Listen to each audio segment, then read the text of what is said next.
What's up, you guys? Welcome back to another video. So today we got the final video on the GTO build. Basically it's completely done. It's right here. This car is so freaking sweet, guys. I absolutely love driving it. It has a few issues here and there that still need to be kind of buttoned up and finished up. My main concern right now with the car is that the rear steering column is actually leaking a little bit, which they do make a kit that basically eliminates the rear steering altogether on this thing. But it is honestly such a blast to drive with that rear steering functioning. So I'm gonna try my best to find a rebuild kit or some sort of new or used rack that doesn't leak for the rear. I do have 2 more of them at the shop, so I could try to take a look at those. But I think they are both probably still, you know, they're 30-year-old cars at the end of the day, so they're gonna be leaking most likely. This thing has turned out way better than I could have ever anticipated. I know that I'm pretty good at fixing, you know, damaged cars, wrecked cars, but this one was honestly one of the worst cars that I've ever fixed. I think it's because it's like a 90s car. These were kind of built different. So in the photos, you know, it did not look nowhere near as bad as it was. But let me turn you guys around and I'll kind of point out some of the stuff that I noticed in the photos that made me think that, you know, it wasn't that bad of a, you know, wreck. But then I'll kind of tell you guys why it actually was.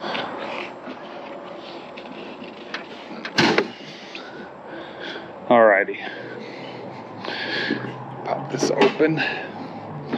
Okay, so if you guys have been keeping up with this series, you saw basically what I had to replace in this thing, which is basically the rail from right about here all the way forward. That whole part was replaced.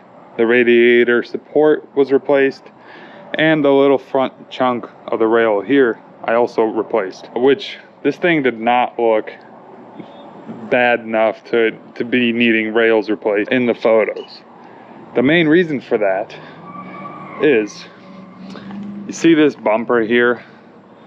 Now on, you know, modern cars, this would just be clipped in into some plastic brackets, clips in here, maybe a screw here, maybe a clip. But this thing has got bolts and nuts everywhere. So there's a bolt nut here, bolt nut here, bolt nut here, bolt and nut here, and a bolt and a nut here, which basically means that no matter how hard you smash the front of it in, this gap is not going to change. And that's one of the things that I was looking at whenever I bought it. I was like, well, you know, it's hit up front a little bit, but this is looking pretty decent. And so, you know, I thought it wasn't bad. Another thing, these things were just, I don't know if it's better or worse, probably worse on the driver to be built the way that these were. Basically, it's like throwing a brick against the wall when you get into an accident with this thing. So this fender on this side is actually the original fender from this car. So it being hit that hard, this fender didn't even get bent, which, you know, for better or for worse, I guess. Better for me, worse for the guy that was driving, probably. But, I mean, the gaps ended up looking pretty decent everywhere. Obviously, I repainted the whole car. I don't know how. I forgot to put, I did put the nut on, I just didn't tighten it on here. So I gotta take that apart again, tighten that back up. Still missing this piece, which I did buy through this aftermarket supplier on Facebook on one of the forums, and it was just complete garbage, and there was a whole big ordeal that happened because of that. But got my ITP taillights in here, and this thing just rolls. It's such a beautiful car to drive. You know, when I bought this car, I was not expecting to fall in love with the way it drives, but this thing is so smooth. It makes me not want to do anything to the suspension, wheels, but you know how it goes. I did order some air ride for this thing, which I think is just going to be so freaking sweet. Just absolutely slammed on the floor with some nice wheels, and that's all I plan to do with this thing, besides fixing up a few minor things. But this thing is the smoothest car I think I've ever driven. Just very, very comfortable to drive. So a few of the things that I still need to finish up with this thing. Unfortunately, like I said, I'm still missing this piece. I have the original one. It is all peeling. So I'm gonna just refinish it in you know, satin black or something.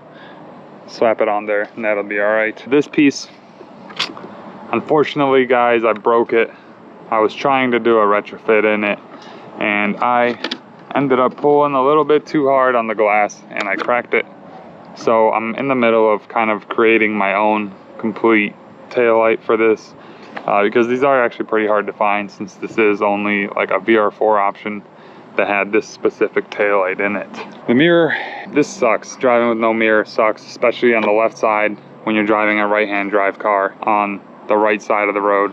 Absolutely sucks with no mirror. I have to switch it out, which I have the freaking mirror, but the motor itself is different, I guess, on the JDM version.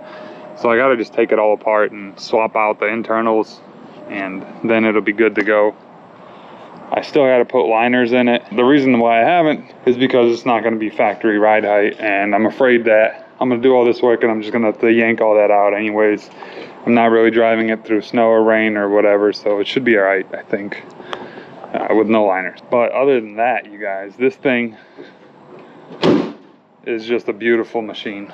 If anybody has any wheel recommendations for this, I did see one on Instagram that had these like old Ferrari 5-spoke wheels. Looked absolutely killer. The only concern with those is they're probably very expensive, unfortunately. But I actually had my buddy paint this thing for me, which he did an absolute killer job with this thing. It just looks crisp and nice and glossy. No buff yet, nothing. If I do end up buffing it, I'm just gonna hit it real light with some sandpaper and just buff over it. But I like the slight grain in the paint, the slight waviness in the clear. Just makes it look more original to me, because sometimes with the car being completely flat, it just doesn't look OEM, honestly. The factory doesn't paint it that well. Where should we take this thing? I need to get it into some car shows, as well as this thing. This thing's got to go to some car shows too. Finally got this thing running again, but I'll make another video on that. If you have any recommendations as far as car shows and events that I could take this thing to here in the very near future, please comment it down below. I'm located right around northeastern Ohio, so not too far obviously from here, but let me know where you guys want me to take this. Hopefully you know, I can make it to some shows this year. I always say that I'm gonna go to more shows and I never do, so I'd like to do that this year. Thank you guys for watching. See you in the next video.